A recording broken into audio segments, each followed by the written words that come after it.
Depuis quelques mois, les émissions de téléachat sont dans la tourmente, la société qui gère tous ces programmes est en liquidation judiciaire. Son avenir se joue dans les jours qui viennent. Novembre 1987, Pierre Bellemare lance sur TF1 le magazine de l'Objet, premier téléachat en France.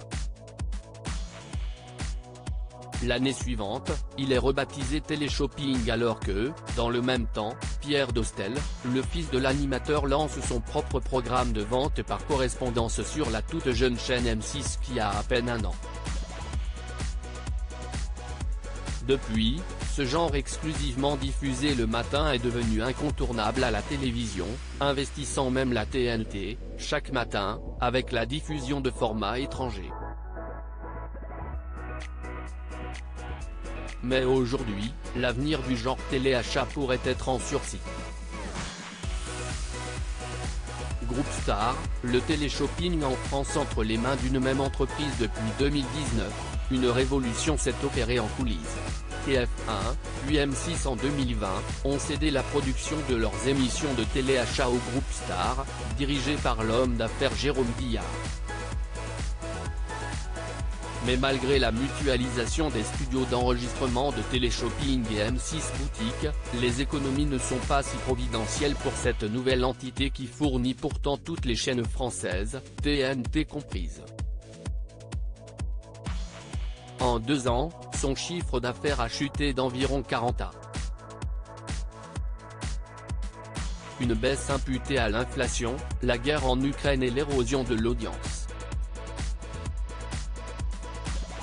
Un chiffre, téléshopping, sur TF1, était suivi par 124 000 téléspectateurs en moyenne en 2020, contre environ 61 000 en mai 2023.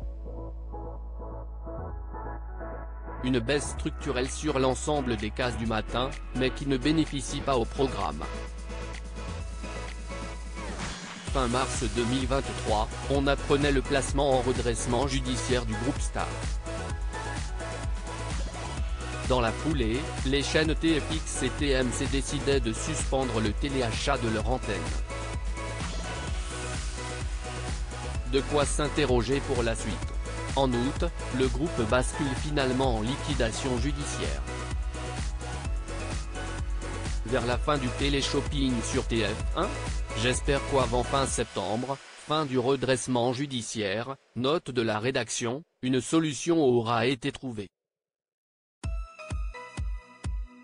J'ai déjà discuté avec 5 partenaires intéressés pour venir consolider l'entreprise, nous indiquait Jérôme Dillard en mai dernier alors qu'il planchait sur une nouvelle plateforme en ligne pour relancer son activité. Depuis, selon la correspondance de la presse, CIST, un groupe espagnol, Club Internacional del Libro Marketing Directo, Silmdi Grupo SIL, qui a repris la société par un plan de cession. Le bulletin d'information dédié à la presse et aux médias a pu obtenir les jugements donnés par le tribunal de commerce de Paris le 21 juillet dernier.